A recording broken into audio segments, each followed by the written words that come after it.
பாபா அணு ஆராய்ச்சி மையத்தின் ஒத்துழைப்புடன் திருநெல்வேலியில் உள்ள பாளையங்கோட்டை மத்திய சிறையில் சிறைவாசிகள் நிலக்கடலை பயிர் சாகுபடி செய்யும் பணியில் ஆர்வத்துடன் ஈடுபட்டுள்ளனர். சிறைவாசிகளின் மறுவாழ்வுக்காக துவங்கப்பட்ட இந்த திட்டத்தினை குறித்த ஒரு செய்தி தொகுப்பை இப்போது பார்க்கலாம்.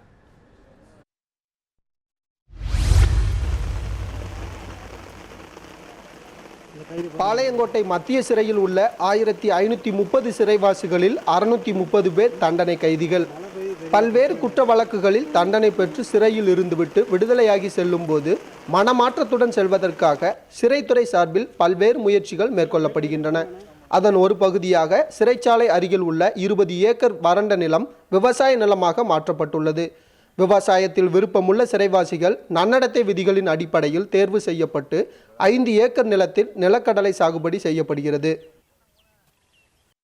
இதில் ஈடுபடுத்தப்படுற அந்த சிறைவாசிகளுக்கு ஒரு மனமாற்றமாக அவங்களுக்கு ஒரு சந்தோஷம், தங்களுடைய சொந்த வயல்களில் எப்படி வேலை செய்யும் போது உணர்கிறாங்களோ அந்த மாதிரி ஒரு உணர்ச்சியை அவங்க பெற்றார்கள். அது ஒரு மகிழ்ச்சியான ஒரு விஷயம். இதன் மூலமாக சிறைவாசிகள் மத்தியில் ஒரு நல்ல மனமாற்றம் ஏற்படுது. சமூகத்திற்கும் இது பயனுள்ள வகையில் அமையுது. இங்கே இருக்கிற அந்த தரிசு நிலங்கள் விவசாய நிலங்களாக மாற்றப்படுது. அதனால் சிறைவாசிகளுக்கு வருமானம் கிடைக்குது, அரசுக்கும் வருமானம் கிடைக்குது. இதிலிருந்து தயார் செய்கிற விதைகளை நாங்கள் பொதுமக்களுக்கும் கொடுக்கறதுனால இந்த விதைகள் மூலமாக அவர்களும் பயன்பெறுகிறார்கள்.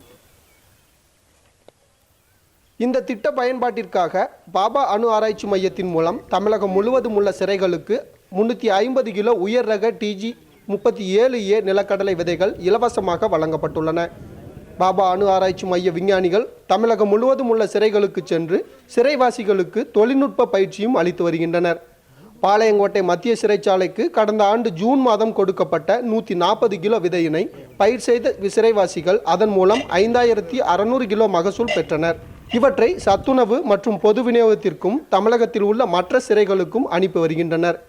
ஒரு போகத்தில் 2,16,000 மதிப்பிலான நிலக்கடலை உற்பத்தி செய்யப்படுவதாக கூறுகிறார் பாபா அணு ஆராய்ச்சி மைய முதுநிலை விஞ்ஞானி டேனியல் செல்லப்பா. பாபா அணு ஆராய்ச்சி மையம் உங்களுக்கு தெரியும், உலகத்திலே அது தலை சிறந்த ஒரு ரிசர்ச் ஆர்கனைசேஷன். அது அவங்க மின்சாரம் ஆராய்ச்சி நடக்குது, மின்சாரம் சாரா ஆராய்ச்சியாக நடக்குது. அதில் விவசாயம், அது மாதிரி ஹெல்த் கேரு நிறையா பண்ணிகிட்ருக்காங்க, இண்டஸ்ட்ரி, வாட்டர் மேனேஜ்மெண்ட் எல்லாத்துக்குமே. இப்போ அதில் அது சார்ந்த விவசாயம் சார்ந்ததில் ஒரு இதுதான் இந்த இங்கே கொடுக்கப்பட்டிருக்க இந்த விதை. இது ஒரு வீரியமிக்க விதை. இது அதிகமாக மகசூல் கொடுக்கறது, வறட்சி தாங்கும், பூச்சியோடைய தாக்கம் இருந்தாலும் அதை எதிர்த்து வளரக்கூடியது. தண்டனை பெற்று வரும் குற்றவாளிகளை இது போன்ற பணிகளில் ஈடுபடுத்தும் போது அவர்களுக்குள் ஒருவித மாற்றம் ஏற்படுகிறது. அதற்கு எடுத்துக்காட்டாக இருப்பவர் திருநெல்வேலி மாவட்டம் சங்கரன்கோவில் தாலுகா வெள்ளப்பநேரியைச் சேர்ந்தவர் செல்லப்பா. 7 ஆண்டுகள் ஜெயிலில் இருந்தபோது விவசாய பணியில் ஈடுபட்டுள்ளார். தற்போது விடுதலையாகி வீடு திரும்பியதும் வறண்டு கிடந்த சொந்த நிலத்தில் அண்ணன் தம்பிகளுடன் இணைந்து பயிர் செய்து மகிழ்ச்சியுடன் வாழ்ந்து வருவதாக கூறுகிறார் சிறையில் இருந்து விடுதலையான விவசாயி செல்லப்பா. 25 வருஷமாக நான் சும்மா சுற்றிட்டு இருந்தேன். ஜெயிலில் போன பிறகு நான் நல்ல முறையாக அந்த விவசாயத்தை வேலைக்கு கூப்பிட்டாங்க, வேலைக்கு போனேன். நல்ல முறையாக என்ன கற்றுக் கொடுத்தாங்க. அவர் அண்ணா பிறந்த நூற்றாண்டு விழாவுக்கு என்னை 7 வருஷத்தில் வெளியில் விட்டுட்டாங்க.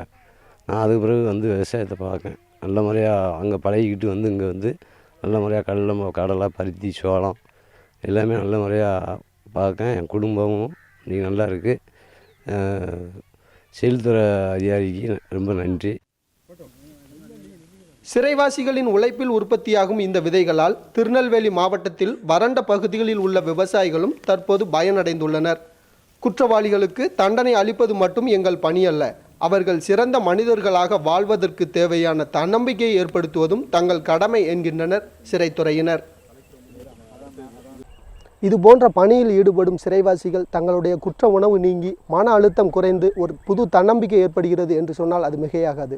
சுடலைக்குமார், நியூஸ் 7 தமிழ், பாளையங்கோட்டை மத்திய சிறைச்சாலை வளாகத்திலிருந்து.